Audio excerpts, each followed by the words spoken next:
Sekitar kamu udah nggak familiar lagi. Semua pohon kelihatan sama, nggak ada petunjuk jalan, dan sinyal HP jelas nggak ada. Itulah yang dialami seorang perempuan. Awalnya cuma niat cari ketenangan, malah berujung kepanikan. Dia tersesat, sendirian di tengah hutan belantara yang luas. Matahari mulai condong ke barat. Sinarnya yang tadi hangat sekarang cuma bisa nyelip di antara rimbunnya dedaunan, bikin suasana jadi makin mencekam. Dia coba ingat-ingat jalan pulangnya. Kayaknya tadi lewat pohon besar itu, atau yang ono ya, setiap jalan yang dia ambil malah membawanya lebih dalam ke hutan. Harapan mulai menipis digantikan rasa takut. Suara-suara aneh mulai terdengar, entah itu cuma gesekan daun atau sesuatu yang lain. Dia berteriak minta tolong, tapi suaranya seolah ditelan oleh keheningan hutan. Saat dia udah hampir putus asa, duduk bersandar di akar pohon besar sambil menahan tangis, tiba-tiba terdengar suara ranting patah.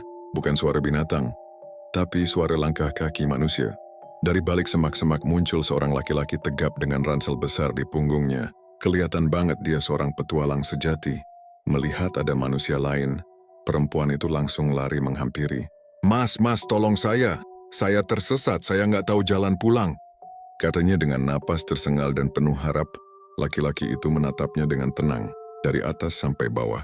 Dia nggak kelihatan kaget sama sekali. Setelah hening sejenak, dia akhirnya buka suara. Oke, saya bisa bantu kamu keluar dari sini. Jawabnya singkat. Perempuan itu udah mau sujud syukur. Tapi si laki-laki melanjutkan, tapi ada syaratnya. Syarat apapun? Apapun akan saya kasih. Laki-laki itu tersenyum tipis. Gampang kan bayar saya 10 koin? 10 koin di tengah hutan begini. Permintaan yang aneh, tapi perempuan itu nggak punya pilihan lain. Dia langsung merogoh sakunya, dan untungnya, dia menemukan 10 koin receh sisa kembalian jajan tadi pagi.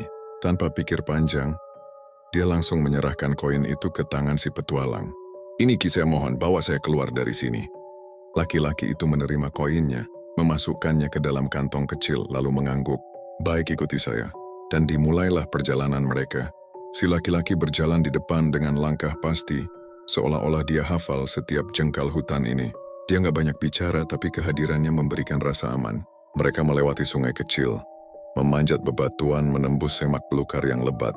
Bagi perempuan itu, ini adalah perjalanan pulang yang penuh perjuangan. Tapi bagi si laki-laki ini, cuma petualangan biasa. Mungkin dia sengaja memilih jalan yang paling seru. Mereka akhirnya menemukan jalan setapak yang familiar, dan tak lama kemudian pemukiman warga pun terlihat. Perempuan itu selamat, tapi dia nggak akan pernah lupa petualangan tak terduganya di hutan dan bayaran paling aneh yang pernah dia berikan untuk sebuah pertolongan. 10 koin.